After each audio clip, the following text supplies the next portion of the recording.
Hola, soy Margarita Romano y este programa es La Consulta Guiada. Hoy vamos a hablar con el doctor Marcos Mayer, especialista en nutrición. Va a hablar de un tema que muchos opinan y pocos saben: obesidad y nutrición.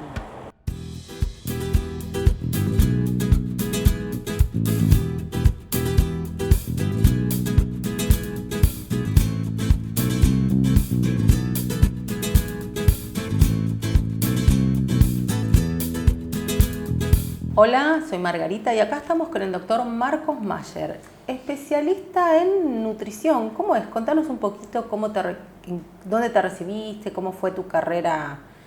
¿Cómo fue mi formación? Exacto, bueno, tu formación. Yo hice un camino un poco particular, tal vez, porque yo me inicié como médico, me recibí de médico y cuando estaba en la facultad, en el segundo año de la carrera, ingresé a un laboratorio de investigación que funcionaba ahí en la Facultad de Medicina de la UBA. De modo que me fui un poco formando como médico y como investigador a lo largo de mi formación de grado, y cuando me recibí ingresé a hacer lo que es una beca doctoral del CONICET, pensando en hacer la carrera de investigador científico, un poco alejado de la parte clínica. Al poco tiempo me di cuenta que extrañaba también la parte asistencial, por lo que en conjunto con el doctorado comencé a hacer mi especialidad en nutrición en Favaloro. Gracias a que bueno, tuve mucho vínculo con quien era el director de esta especialidad, el doctor Jorge Braginsky, un médico nutricionista muy reconocido que ya falleció hace unos años. Así que bueno, tuve la suerte de formarme con ellos, a la par de que pude durante bastante tiempo, bueno, incluso a la fecha, armonizar un poco lo que es la tarea clínica que hago todos los días en ¿Todavía haces investigación? Ahora, claro, actualmente soy investigador en salud del CONICET. Entonces, o sea, hay como dos facetas. Una faceta asistencial que la compatibilizo con una mitad haces del en el consultorio. Exacto. Y otra parte de investigación que muchas veces también hago en el consultorio y otro poco en el laboratorio.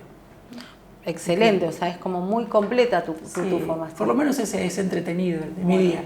Y el título es médico especialista en nutrición. Especialista en nutrición. Claro. ¿Hay más especialidades dentro de eso? Porque están los licenciados en nutrición, hay como dos cosas distintas. Somos dos miembros del equipo diferentes, digamos. ¿Sí? O sea, la especialidad en nutrición es una especialidad clínica de la medicina, como puede ser la endocrinología. Los licenciados en nutrición es una carrera de grado en sí misma, que forma a los futuros licenciados para poder aconsejar respecto de patrones de alimentación saludable, prescribir dietas, prescribir menúes. O sea, para gente que tiene una enfermedad, el licenciado en nutrición arma. Claro, se trabaja en equipo, siempre que se puede. Muchas veces en nuestro medio actualmente, bueno, empezamos a hacer un poco más los médicos nutricionistas, pero en general, siempre, sobre todo cuando se trata de un paciente que cursa una patología, siempre es bueno que los licenciados trabajen en conjunto, en equipo, con un médico, que puede ser un médico especialista en nutrición o puede ser un médico de otra especialidad, pero lo importante es que para lo que es el abordaje de la patología nos complementemos, claro, porque son miradas súper importantes, pero son complementarias y que tienen que funcionar de esa manera. Exacto. Bueno, y entonces hablemos de la obesidad. ¿La obesidad es una enfermedad? Porque bueno, es todo un debate actual a nivel de lo que es la opinión pública. Tal vez en el ámbito científico no hay tanto debate. Hoy estamos muy convencidos de que es una patología, es una enfermedad que tiene consecuencias enormes y bastante graves en lo que es la salud pública. Da cuenta es la principal causa que está atrás de la mortalidad de la mayor cantidad de personas en el mundo. Es decir, la enfermedad cardiovascular, por ejemplo, el infarto, el accidente cerebrovascular, están íntimamente relacionados a la obesidad.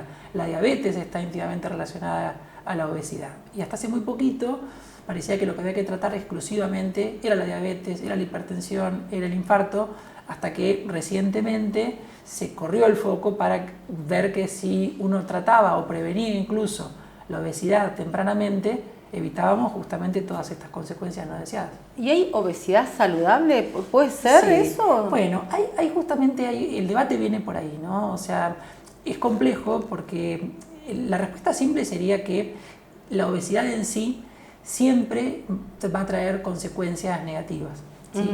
Es decir, es una enfermedad con características muy particulares que puede en algunos casos, que son bastante minoritarios, cursar sin manifestaciones, sin complicaciones clínicas evidentes. Eso da lugar a lo que se llama la obesidad metabólicamente sana o obesidad saludable.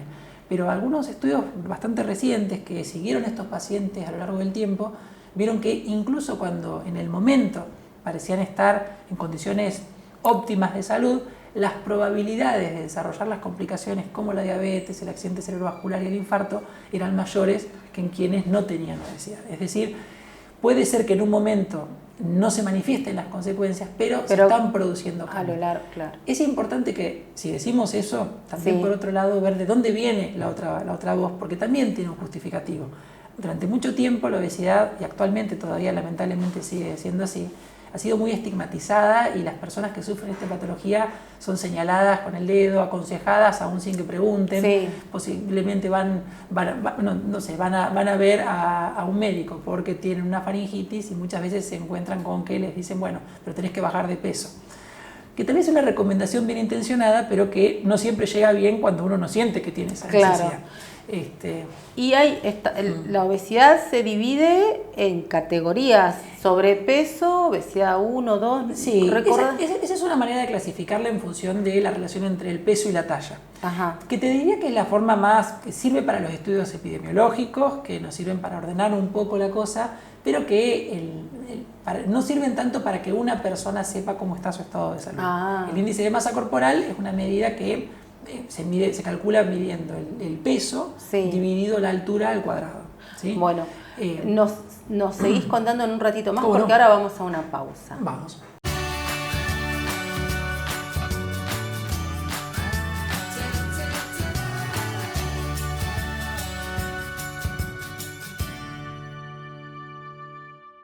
Bueno, ahora nos seguís contando, Marcos. Nos decías recién índice de masa corporal. ¿Qué es eso? ¿Es una fórmula? Bueno, es un parámetro que a nosotros nos permite rápidamente categorizar cómo es el estado de peso de un paciente, ¿no? Este índice de masa corporal se calcula dividiendo el peso por la altura al cuadrado.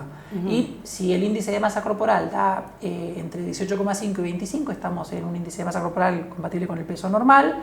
Entre 25 y 30 sobrepeso y por encima de 30 obesidad.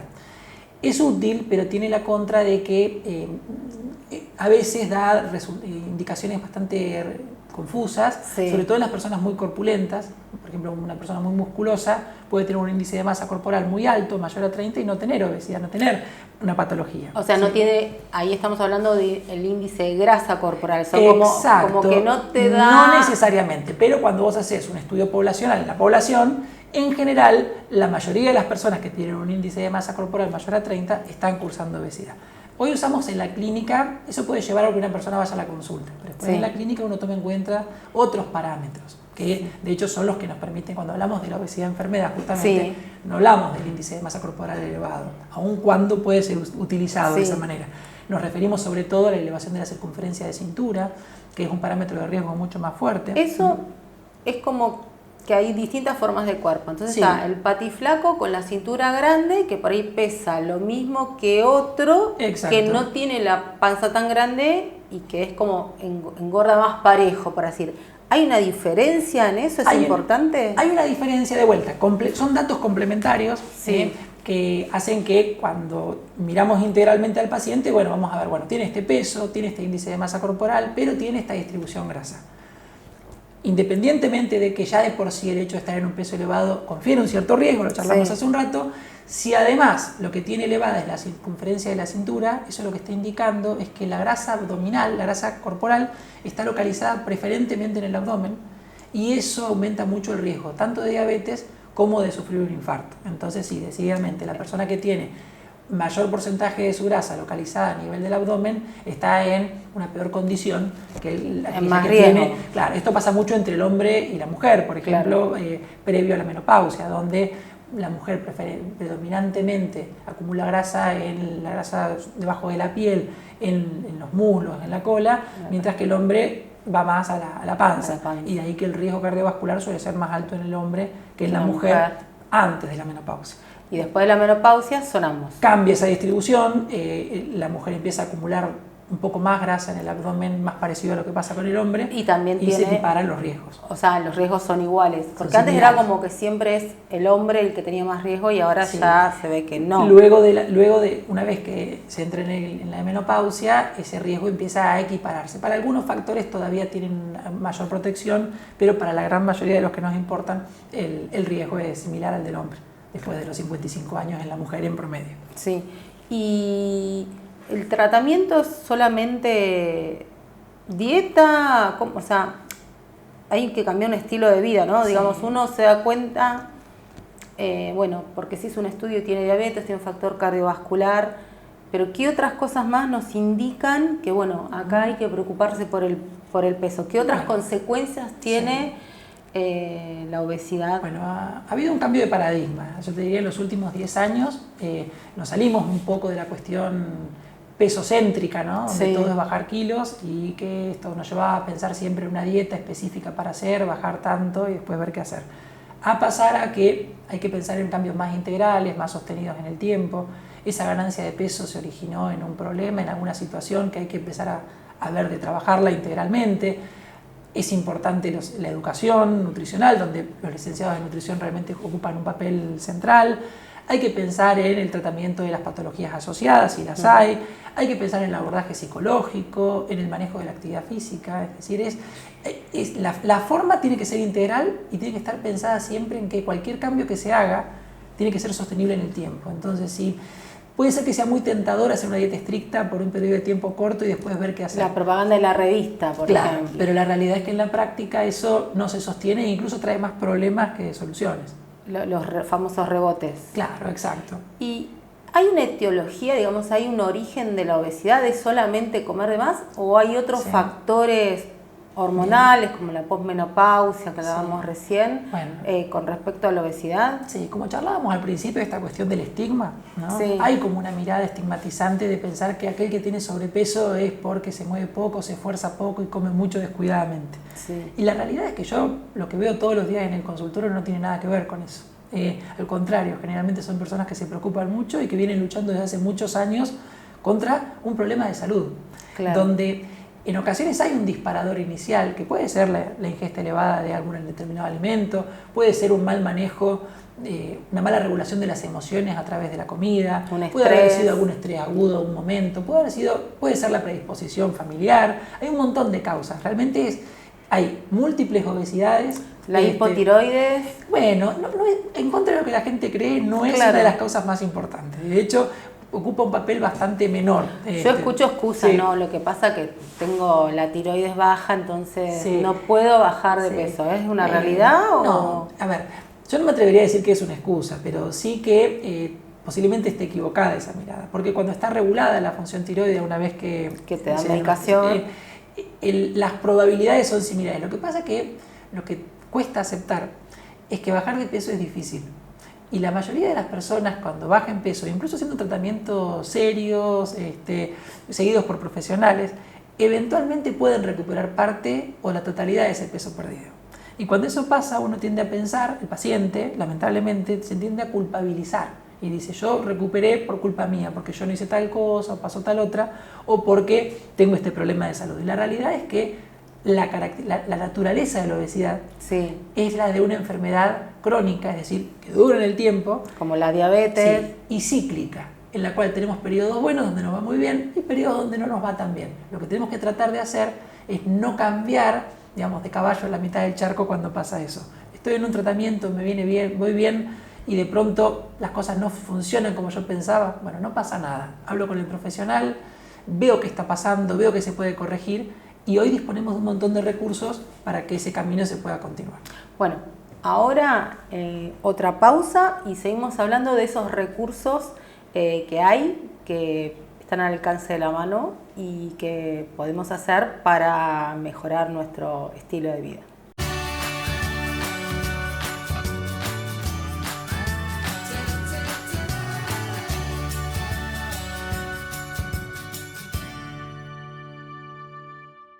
Bueno, seguimos con Marcos. Contanos el tratamiento. Ya hablamos las consecuencias, pero hay tratamientos que no son solamente dietéticos. ¿Cómo son los tratamientos? Bien. Bueno, el tratamiento tiene múltiples patas, ¿sí? Y es importante abordarlas a todas, si no, en general no suele dar resultado.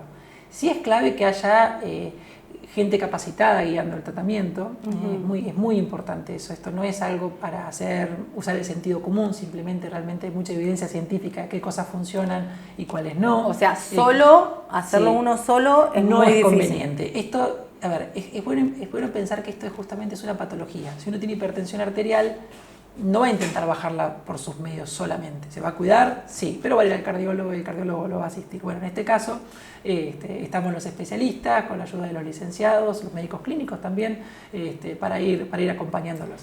Y una pregunta, yo lo que es, yo tenía una amiga donde toda la familia tenía obesidad, sí. Y entonces era ella la que hacía la dieta, la que se cuidaba, bajaba y volvía a subir, rebote a rebote. Pero lo que yo notaba es que el cambio no tiene que ser solamente de una persona. Cuando uno convive en familia, como el que tiene que comer sin sal, es hipertensa la madre, entonces la madre cocina todo sin sal. Exacto. Y después todos agregamos sal. Influye el entorno, ¿no es cierto? Y influye tanto el entorno que desde los años 70 hasta acá pasamos de valores muy bajos a nivel mundial de obesidad a la actualidad, donde más del 30% de las personas tienen obesidad y cerca del 60% tienen sobrepeso. Y el ser humano sigue siendo el mismo, lo que cambió es el ambiente. Quiere decir que el ambiente en el que te moves tiene una influencia. Eso no quiere decir que uno no pueda hacer su parte, pero pensar que solamente cambiando uno las cosas van a cambiar posiblemente sea demasiado optimista. Uno tenga que trabajar también siendo comprensivo de que el otro, así como a mí me lleva tiempo tomar la decisión de empezar a cuidarme, capaz que mi familiar o mi pareja no está lista todavía para hacerlo. Comé que no te va a hacer nada, por ejemplo, comé una galletita que no te va a hacer nada, o me decía, no, pero comé algo más, si no, no vas a comer nada. Sí, por eso es importante que haya comprensión, pero comprensión del entorno con respecto al paciente y del paciente también con respecto al entorno, que el entorno va a ir cambiando despacio también. Entonces no es un cambio que se produce de un día para el otro. Pero hay que trabajarlo y hay que involucrarlos dentro de lo posible. A toda la familia. Sobre todo, mientras más dependiente de ese entorno uno es, más. Por ahí una persona que vive solamente con su pareja tal vez tenga más chances. Decididamente cuando se aborda el problema de la obesidad infantil o en la adolescencia es esencial. Yo a veces veo que los padres son gordos y los hijos son gordos en la misma proporción que los padres. Entonces digo, con el tiempo vos vas ganando pesos, esos chicos a la edad de los padres van a tener más peso de lo que tienen en ese momento. No sé si se entiende. Sí, entiendo. No, sí, las personas que viven con obesidad tienen ciertas... es una problemática que comparten muchas veces con su entorno. Ser hijo o hija de padres con obesidad aumenta las probabilidades de tener obesidad. Tener obesidad infantil aumenta ampliamente las chances de continuar con obesidad en la vida adulta. Entonces es un problema que se retroalimenta. Claro. ¿Sí? Pero bueno, esto no quiere decir, por eso tenemos que tener mucho cuidado con el estigma, ¿no? Volviendo a esto. Una persona que tiene obesidad no es una persona obesa, es una persona que tiene obesidad y tiene un problema que tiene que resolver y a veces no puede. Entonces exigirle al padre que cambie ese problema, que resuelva rápidamente ese problema, porque si no, ¿qué va a pretender que lo resuelva el hijo? Es un poco injusto, porque en el fondo los dos están cursando un problema. Sé lo que yo te digo, pero... Tenemos que tratar de ir ayudando a todos comprensivamente. Bueno, ¿no? ¿Y qué otras patas más? Hablamos recién del entorno familiar, ¿qué otras patas más hay para el tratamiento de la obesidad? Y el tratamiento tiene que contemplar decididamente la cuestión nutricional, el abordaje nutricional, que tiene que ver con la educación principalmente, o a veces la prescripción detoterápica, pero no de la dieta, sino de cambios en el estilo de vida, la prescripción de cambios en el estilo de vida, la actividad física, la farmacoterapia, que a diferencia de tal vez una mirada que había antes, donde se la dejaba como una opción de último recurso, hoy sabemos que utilizada a tiempo justamente contribuye a que los cambios de hábitos se produzcan más rápidamente y más sostenidamente, y en ocasiones la cirugía bariátrica. Cada pata, principalmente la actividad física y la alimentación, son fundamentales. Son universales. La farmacoterapia tal vez sea un escalón, no un último escalón, pero un escalón más que requiere una cierta contemplación de, cuáles son las características de cada paciente, en qué estado está, qué dificultades tiene. sin esperar a que sea dificilísimo, no es esto, no es un último recurso. A veces iniciamos, muchas veces los especialistas, el abordaje farmacológico bastante tempranamente cuando se cumplen los criterios, y en ocasiones, sobre todo cuando el peso ya supera un determinado valor, cuando el índice de masa corporal es muy alto, está la opción de la cirugía bariátrica. Esto es dinámico. Claro, y yo me acuerdo que en un momento era como si alguien te daba una pastillita y te daban, que te decían todo natural, bueno, nos acordamos de la doctora Rismolo. Sí, o los falsos homeópatas. Los falsos homeópatas te dicen, no, esto te va a ayudar, y que había drogas. Sí. Bueno, y eso ha hecho, anfetamina. Y eso ha hecho mucho daño, justamente porque durante mucho tiempo esto no se trató como una patología. Claro. Y entonces ocurrían estas cosas, estos médicos itinerantes que andá con fulano, comprabas un frasquito que tenía vaya a saber qué. Cuando hablamos de farmacoterapia de la obesidad, hablamos de fármacos que se venden en farmacia con una prescripción médica, que están estudiados para usarse crónicamente y que son seguros y efectivos para el tratamiento serio de la obesidad, que dan más beneficios que los riesgos que generan. No tiene nada que ver con la historia de lo que ocurrió, sobre todo en los años 70, los años 80 con esto, y es importante que la gente lo empiece a saber, porque pareciera como que... Claro, es un cambio, porque antes era la medicación, no, porque yo no tomo, los que te decían, uno decía, no, pero es homeopatía, todo natural, y otro decía, no, yo he visto a fulana que después dejó las pastillas. Y porque eran todos tratamientos farmacológicos que primero que realmente tenían componentes que se sabía que hacían daño. Claro. Y segundo que estaban muy enfocados en el descenso a corto plazo. Y esto es un problema crónico. Nada a corto plazo va a funcionar. Tiene que ser algo que sea sostenible. Así que un poco por ahí pasa el desafío. Que decididamente vamos a tener muchos avances en este campo que está creciendo mucho en las próximas décadas. Y así que, te hago la última pregunta, porque ya se nos está terminando el programa. ¿A partir de cuándo empezaron a aparecer estas drogas que se venden en farmacia, no? Porque la anfetamina y todo eso ya sabemos que hace bastante, pero ¿cuándo empieza a aparecer estas terapias farmacológicas? Sí, en realidad en farmacia fue avanzando mucho la ciencia de la nutrición. Ya en los años 70 había prescripciones que se vendían en farmacia que luego fueron retiradas del mercado porque se notó que generaban daño. El cambio principal, por supuesto, la farmacia te da la seguridad de que es algo estudiado. Exacto. Pero el gran cambio ocurrió hacia fines de los años 2010, ¿sí? Donde se empezó a exigir para el estudio de un nuevo fármaco para la obesidad, cualquiera sea, la seguridad cardiovascular. Entonces, un fármaco para poder venderse para el tratamiento, para acompañar el tratamiento de la obesidad, sí o sí tiene que haber demostrado ser seguro desde el punto de vista cardiovascular. Que era lo que pasaba con las anfetaminas. Eso no se exigía. Y lo que ocurría es que cuando se detectaban los efectos adversos, estos luego se retiraban del mercado. Pero había toda una etapa intermedia donde el fármaco salía, se utilizaba, ayudaba a algunos, perjudicaba a muchos, y finalmente se retiraba. Hoy, ningún fármaco que se utilice hoy actualmente no ha pasado por esta etapa, y es un requisito que nos da seguridad. Con un criterio que lo evalúa un médico nutricionista. Con un criterio que lo evalúan las agencias internacionales digamos, regulatorias de fármacos, la FDA de Estados Unidos. Voy y me compro la pastillita que hizo bajar el peso. Nunca, jamás eso. A ver, y ni tampoco la prescripción sola sin el acompañamiento nutricional. A veces somos pocos los médicos nutricionistas y no podemos atender a todos, pero un clínico bien formado, acompañado de un licenciado en nutrición que tiene relación tal vez con licenciados en psicología, puede armar un equipo para acompañar, pero nunca solo a los pacientes. Bueno, Marcos, nos encantó charlar con vos, el tema interesante, da para más, pero bueno, ya se nos termina el programa, así que tal vez te tengamos de vuelta a fin de año para algo más. Muchas gracias. Nos vemos.